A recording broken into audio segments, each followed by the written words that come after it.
Good evening from London. Welcome to Piers Morgan Uncensored. 13 years ago, David Cameron, as Prime Minister, promised us this.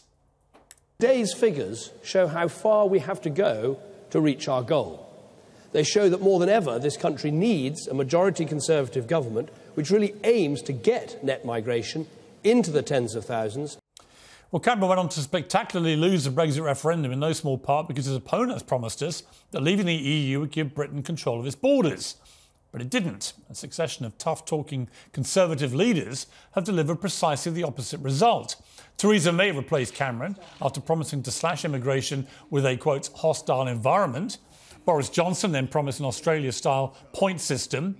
Rishi Sunak has made stopping the boats one of the top priorities for his government. But it's hard to remember a time when so many powerful people were so emphatically wrong about something that matters so much to the public.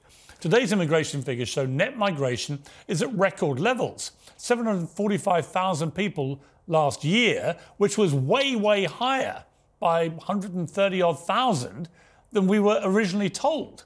As a share of the population, more people are coming to Britain now than at any time in recorded history. And it's mostly legal. The tens of thousands of people crossing the channel in small boats is a whole different issue. But what both things expose is a government that's lost control of the borders, hasn't it? Populist leaders, both here and abroad, are filling the void that's created by telling people they should be angry about something and then not doing anything about it. Opinions like this are increasingly common as a result. We've got that many people here and we're looking after them, but we're not looking after our own. People really, really desperate for homes and they can't afford to live, basically. And we're giving all our money to the asylum seekers. Well, many of the people coming to Britain legally are here for perfectly good reasons. They're students paying big fees, they're medical workers in the NHS, and God knows we need them. They're refugees from Ukraine. The real issue is leaders who scapegoat migrants as a problem while clearly having no idea how they're going to solve the problem. It should come as no surprise that angry voters are turning to right-wing populists in response.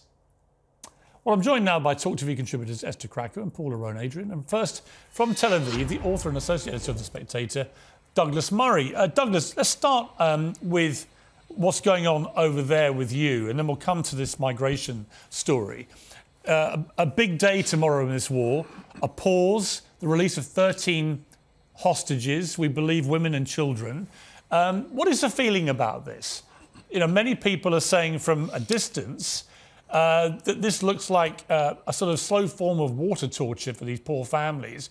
Drip, drip, drip of people being let out. No one knows who it is until the last minute, and so on. Agony for these families. Yes, it's an agonizing time in Israel. Everybody in Israel would like to see the people who were kidnapped on the 7th of October return to their families, what remains of their families in many cases. And it's absolutely agonizing. Last night I was with many of the families in Tel Aviv as we were waiting to hear the news of what was meant to be an exchange, a handover of some of the kidnapped people this morning. That then didn't happen. We're now waiting for it to happen tomorrow morning. We don't know for certain it'll happen. We thought it would happen today. Now it's meant to be tomorrow.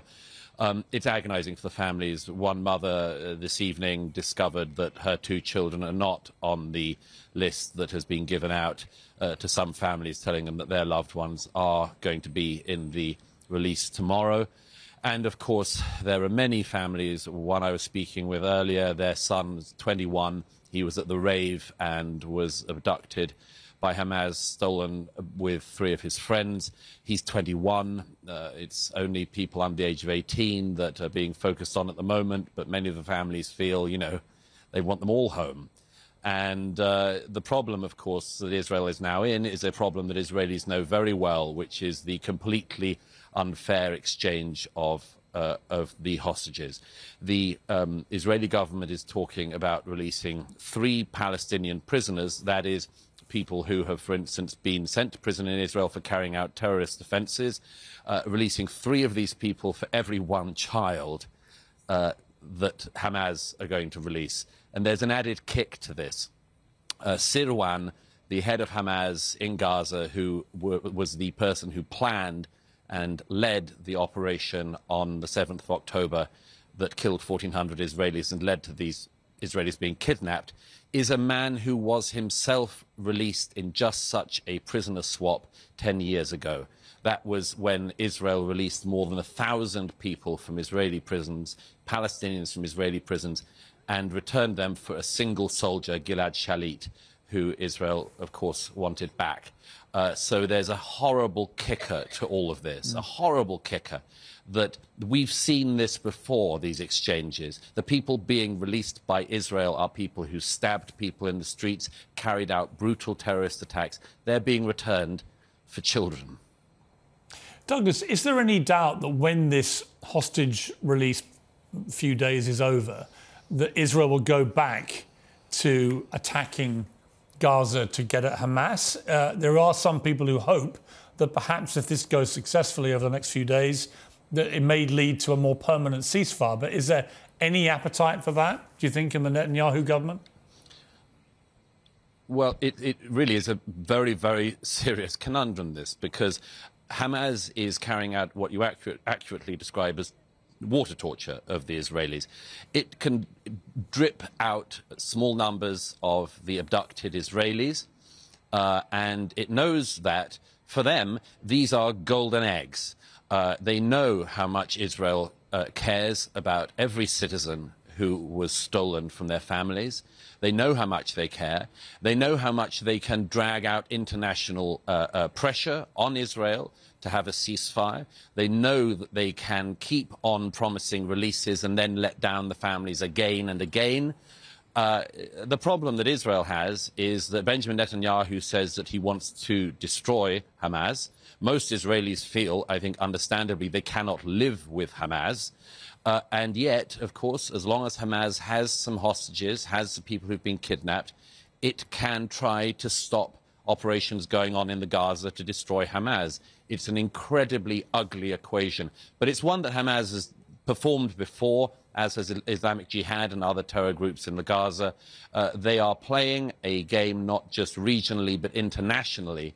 And, of course, the people who are suffering most are the families who have their loved ones in what state we don't know. A small number once again promised to be returned tomorrow. Again, what state they'll be in, we do not know. But yes, it's torture for the families.